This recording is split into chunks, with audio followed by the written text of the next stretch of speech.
Hello friends, स्वागत है आप सभी लोगों का हमारे चैनल क्विक स्टडी में। मैं कमल बिष्ट।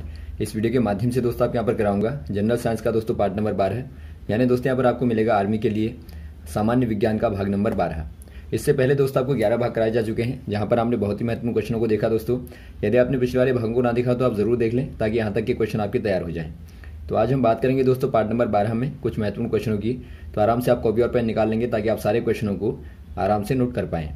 तो देखिए, शुरू करते हैं क्वेश्चनों को। पहला क्वेश्चन दोस्तों आपको दिखाई देता है, एक लोलक का आवर्तकाल निर्भर करता है। यानी कि आपको बताना है the time period of a pendulum is depends on. दोस्तों यहाँ पर देखिए, पहले आप समझेंगे पेंडुलम। जो पेंडुलम होता है दोस्तों, या फिर आप इसको लोलक कहते हैं। माना दोस्तों आपने कोई बेस यहाँ पे ली, ये बेस है, और बेस से दोस्तों आपने एक स्ट्रिंग ली। आपने स्ट्रिंग के सहारे दोस्तों, माना इसकी लेंथ आप एल ले लें, इसके सहारे आपने एक मास एम को यहाँ पे बांध दिया, और बाद में यहाँ से आपने थोड़ा सा इसको पुश किया।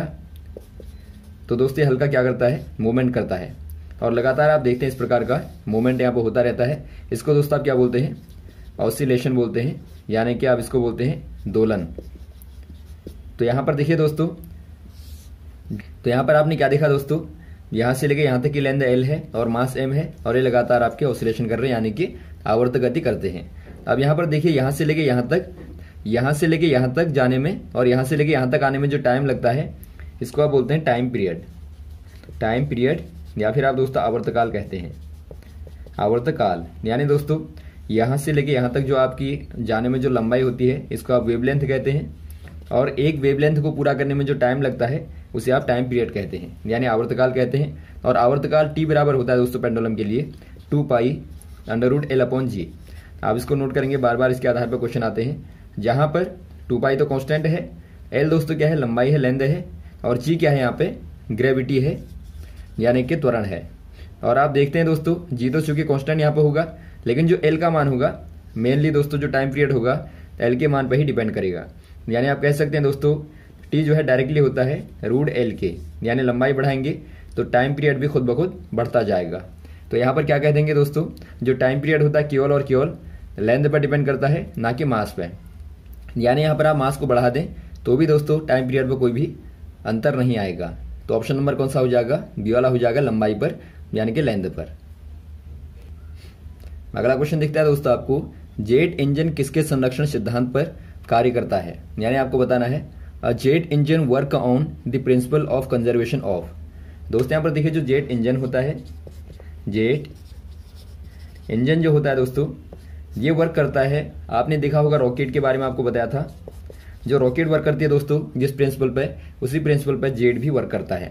आपने देखा होगा रॉकेट में क्या होता है, इस प्रकार का दोस्तों यहाँ पर बना रहता है, और यहाँ पे दोस्तों प्रोपेलेंट होता है, प्रोपेलेंट फ्यूल होता है।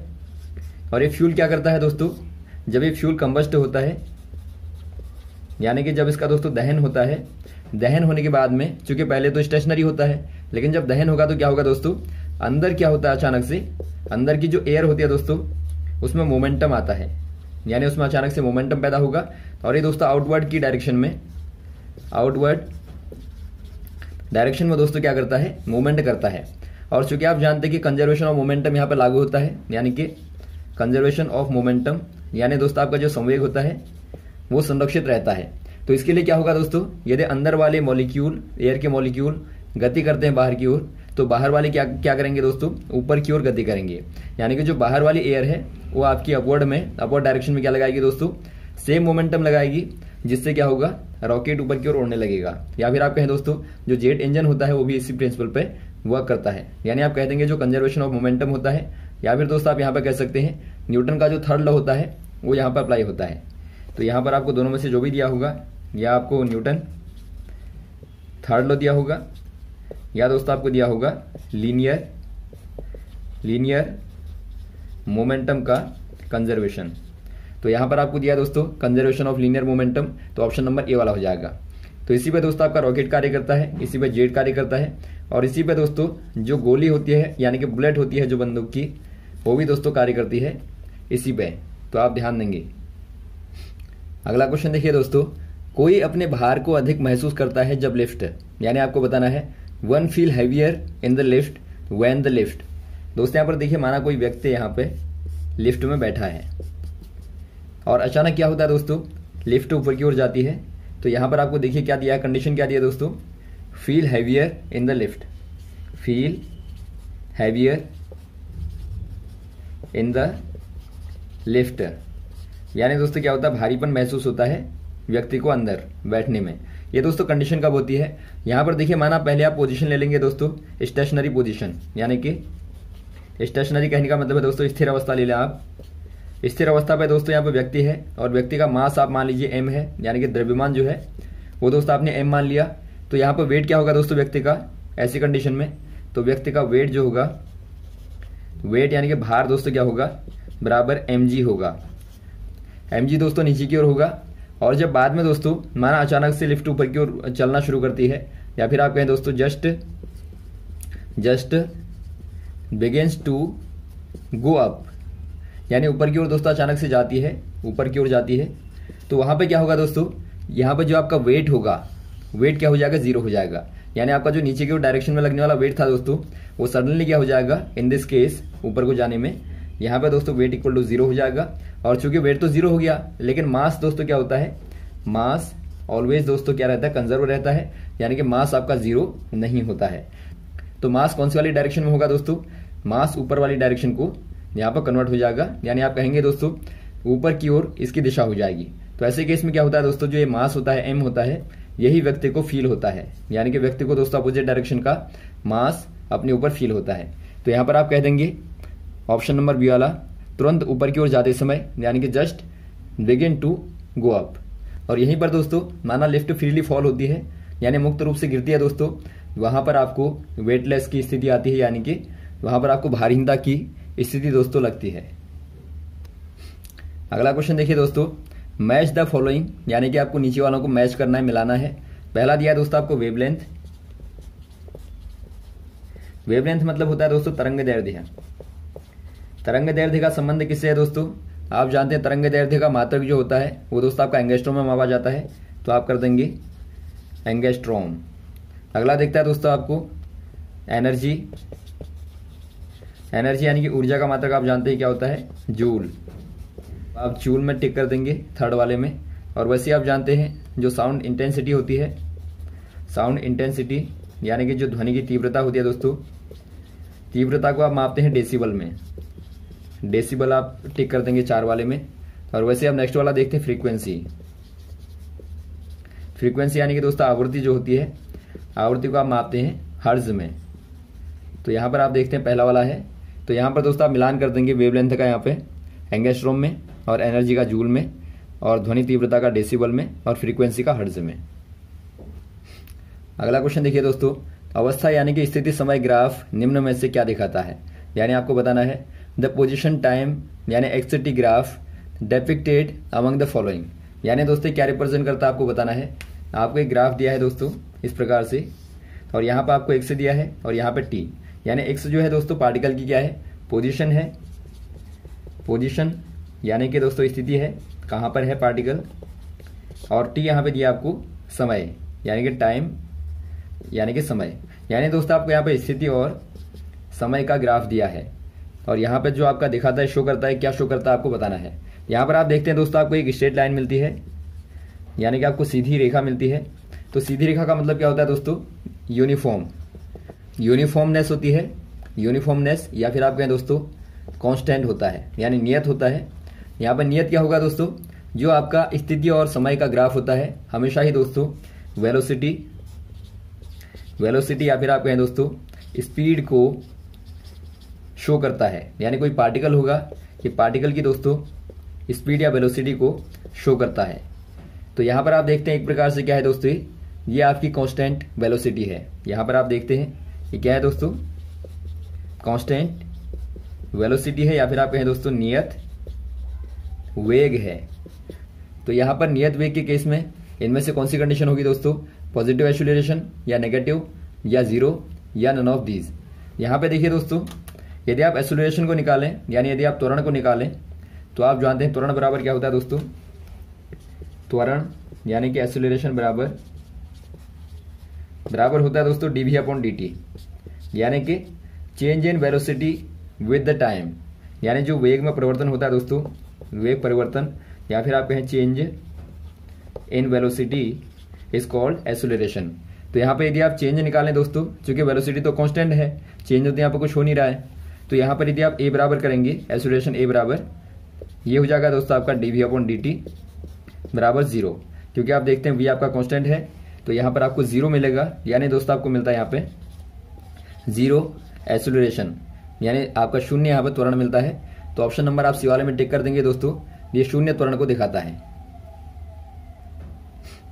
अगला क्वेश्चन देखिए दोस्तों, निम्न में कौन एक स्पर्शी बल नहीं है, यानी कि आपको बताना है which one of the following is not a contact force. यहाँ पर आपको बताना है दोस्तों कॉन्टैक्ट यानी कि स्पर्शी बल कौन सा वाला नहीं है। यहाँ पर आप पहला देखते हैं दोस्तों पुश फोर्स, यानी दोस्तों आप जब धकेलते हैं किसी वस्तु को, धकेलना होता है, पुश करना होता है, तो यहाँ पर आप साफ देखते हैं दोस्तों, माना आप इस ब्लॉक पे यदि फोर्स लगाएं तो यहाँ पर दोस्तों आपको वस्तु को टच करना पड़ेगा, यानी उसको कांटेक्ट करना पड़ेगा। तो यह एक प्रकार से क्या है दोस्तों, कांटेक्ट फोर्स है। तो पहला तो होगा नहीं। अब बाद वाला देखते हैं दोस्तों आप ग्रेविटेशनल फोर्स, ग्रेविटेशनल फोर्स यानी कि दोस्तों आप कहेंगे गुरुत्वीय या फिर आप कहेंगे गुरुत्वाकर्षण बल। यहाँ पर क्या होता है दोस्तों, दो ऑब्जेक्ट आपके पास में होते हैं, दोनों का मास m1 m2 होता है, और यहाँ पर r डेस्टिनेशन का सेपरेशन होता है, यानी कि यहाँ पे क्या होता है दोस्तों, सेपरेशन होता है, यानी कि अलग अलग वस्तुएं होती हैं, और इनके बीच में जो बल लगता है वो आपका होता है Fg बराबर g m1 m2 upon r²। यानी दोस्तों यहाँ पर एक प्रकार से कैसा बल है, ये आपका दोस्तों विदाउट कॉन्टैक्ट वाला फोर्स होता है, यानी कि यहाँ पर दोस्तों ऑब्जेक्ट को कॉन्टैक्ट करने की आवश्यकता नहीं होती है। तो यहाँ पर आप कह देंगे ऑप्शन नंबर आपका बी वाला हो जाएगा। और साथ में दोस्तों आप अगला वाला देखें फ्रिक्शनल वाला, यहाँ पर आप फ्रिक्शनल को देखें दोस्तों, फ्रिक्शनल मतलब घर्षण बल। तो यहाँ पर क्या होता है दोस्तों, माना आपके पास में कोई ऑब्जेक्ट है, माना ऑब्जेक्ट दोस्तों इधर की ओर मूवमेंट करती है v, और यहाँ से आप बल लगाते हैं F, फोर्स लगाते हैं। तो यहाँ पर जो अपोजिट डायरेक्शन में लगता है, यानी कॉन्टैक्ट में जो लगता है दोस्तों, वो आपका F जो है फ्रिक्शनल फोर्स होता है, यानी कि घर्षण बल होता है। यानी यहाँ पर आप देखते हैं ये भी दोस्तों क्या है, एक प्रकार से कॉन्टैक्ट है। और आप यदि स्ट्रेन को देखें दोस्तों, नेक्स्ट वाला आपको दिया स्ट्रेन फोर्स। ये क्या होता है दोस्तों, माना आपके पास में कोई एल लेंथ की दोस्तों, माना आपके पास में कोई स्ट्रिंग है और आप इसको स्ट्रेच करते हैं, तो आप बना देते हैं इसको L + L' की। तो यहाँ भी दोस्तों आपको क्या करना पड़ा, आपको यहाँ पर कॉन्टैक्ट करना पड़ा और बाद में आपने इस पर फोर्स अप्लाई किया। तो यहाँ पर आप देखते हैं तीनों ही दोस्तों आपके क्या है, कॉन्टैक्ट वाले हैं, और ये आपका विदाउट कॉन्टैक्ट वाला है। अगला क्वेश्चन देखिए दोस्तों, LPG मिश्रण है, यानी कि आपको बताना है LPG इज मिक्सचर ऑफ। जो LPG होती है दोस्तों, यानी जो लिक्विड पेट्रोलियम गैस होती है, इसका फुल फॉर्म होता है, या फिर आप कहें दोस्तों द्रव पेट्रोलियम गैस। यहाँ पर देखिए दोस्तों क्या होता है, मेनली इसके जो कॉन्स्टिट्यूएंट होते हैं, मेनली दोस्तों आपका होता है ब्यूटेन यानी कि C4H10, और होता है प्रोपेन C3H8, और साथ में होता है दोस्तों एथेन C2H6। यानी यहाँ पर आप देखते हैं दोस्तों ये क्या है, ब्यूटेन है, और ये आपका प्रोपेन है, और ये आपका दोस्तों इथेन है। तो मेनली जो होता है दोस्तों ये आपका ब्यूटेन होता है, यानी आप कह देंगे मेनली यहाँ पे दोस्तों आपका ब्यूटेन और प्रोपेन होता है, ऑप्शन नंबर बी वाला। और यदि आप बात करें दोस्तों नेचुरल गैसेस की, नेचुरल जो गैसेस होती हैं, जैसे कि आप देखते हैं दोस्तों गोबर गैस में देखते हैं, या फिर आप CNG में देखते हैं, तो वहाँ पर मेनली जो गैस होती है वो दोस्तों मीथेन होती है। मीथेन यानी कि दोस्तों CH4 वहाँ पे मेन कंपोनेंट होता है। अगला क्वेश्चन देखिए दोस्तों, निम्न में किसका प्रयोग रॉकेट में प्रोपेलेंट के तौर पे किया जाता है, यानी आपको बताना है which could act as propellant for rockets. आपने देखा दोस्तों जो रॉकेट्स होती हैं उनमें यहाँ पे यूज होता है प्रोपेलेंट का, यानी कि दोस्तों एक प्रकार से यहाँ पर आप इस्तेमाल करते हैं फ्यूल का दोस्तों, तो जो क्या करता है अंदर ही अंदर दोस्तों कंबस्ट होके, यानी दहन होगी दोस्तों उसका, बाद में यहाँ पर क्या पैदा करता है, एक प्रकार का दोस्तों मोमेंटम यहाँ पे पैदा करता है, और इससे ही दोस्तों रॉकेट ऊपर की ओर उड़ता है। तो यहाँ पर आप कौन सा वाला कह देंगे, कौन सा वाला दोस्तों प्रोपेलेंट के तौर पे यूज होता है मैक्सिमम, ये दोस्तों आपका लिक्विड हाइड्रोजन और लिक्विड ऑक्सीजन को एक्सीलेंट प्रोपेलेंट के तौर पर माना जाता है। तो यहाँ पर आपको दिया गया है दोस्तों ऑप्शन नंबर बी वाले में लिक्विड हाइड्रोजन और लिक्विड ऑक्सीजन, या फिर आप कहें द्रव ऑक्सीजन और द्रव हाइड्रोजन। तो ऑप्शन नंबर आप बी वाले में टिक कर देंगे। अगला क्वेश्चन देखिए दोस्तों, 1 माइक्रोन इक्वल टू क्या होगा, यानी आपको बताना है दोस्तों 1 माइक्रोन में कितने मीटर होंगे आपको बताना है। 1 माइक्रोन बराबर होता है दोस्तों 10⁻⁻6 मीटर, और वैसे ही आपका 1 नैनोमीटर बराबर होता है दोस्तों 10⁻⁹ मीटर, और वैसे ही 1 फर्मी बराबर होता है 10⁻⁻15 मीटर, और वैसे ही 1 एंगस्ट्रॉम बराबर होता है 10⁻10 मीटर। तो आप इनको याद रखेंगे दोस्तों, बार बार पूछे जाते हैं, आप इनको कन्वर्जन करके याद रखेंगे। तो यहाँ पर ऑप्शन नंबर आपका सी वाला हो जाएगा, डी वाला हो जाएगा, यहाँ पर डी होगा, तो डी में आप टिक कर देंगे। अगला क्वेश्चन देखिए दोस्तों, विच वन इज इनकरेक्ट, यानी आपको बताना है निम्न में से कौन इनकरेक्ट है यानी गलत है। पहला आपको दिया दोस्तों सिलिकॉन कार्बाइड, सिलिकॉन कार्बाइड दिया है। जो सिलिकॉन कार्बाइड होता है दोस्तों, कार्बाइड जो होता है इसका यूज क्या होता है आपको बताना है एक प्रकार से। ये दोस्तों आपका एक प्रकार से आर्टिफिशियल डायमंड के तौर पर, या फिर आप कहें दोस्तों कृत्रिम हीरे के तौर पर दोस्तों जाना जाता है, क्योंकि देखने में बिल्कुल ये आपका एक प्रकार से डायमंड की तरह ही लगता है। तो आप इसको कहते हैं दोस्तों एक प्रकार से आर्टिफिशियल डायमंड। ऑप्शन नंबर आपका ये पहला वाला ठीक है। सेकंड आप देखते हैं दोस्तों कार्बन फाइबर, कार्बन फाइबर आपको पूछा गया है। कार्बन फाइबर दोस्तों एक प्रकार से क्या होता है, ये एक प्रकार से बहुत ज़्यादा स्ट्रेचेबल होता है, यानी खींचने वाला होता है, और लाइटर होता है, यानी बहुत हल्का होता है। तो इसका इस्तेमाल दोस्तों एक प्रकार से एरोस्पेस में, और साथ में दोस्तों स्पोर्ट्स मोटर्स में दोस्तों किया जाता है। तो यहाँ पर आपको दिया एरोस्पेस, तो ये भी आपका ठीक है। नेक्स्ट आपको दिखता है दोस्तों कार्बन डाइऑक्साइड का यूज। कार्बन डाइऑक्साइड का यूज दोस्तों फोटोसिंथेसिस में होता है, यानी प्रकाश संश्लेषण में होता है। आप देखते हैं दोस्तों यदि आप CO2 की रिएक्शन करते हैं H2O के साथ में, और साथ में क्लोरोफिल, और साथ में दोस्तों सनलाइट, तो यहाँ पर आप देखते हैं एनर्जी के तौर पर दोस्तों स्टार्च बनता है, यहाँ पे स्टार्च बनता है दोस्तों, और साथ में O2 निकलती है। तो आप देखते हैं दोस्तों आपका CO2 का यूज होता है यहाँ पे फोटोसिंथेसिस में। तो ऑप्शन नंबर आपका सी वाला भी ठीक है। तो डी वाला आप देखते हैं CFC आपको दिया है।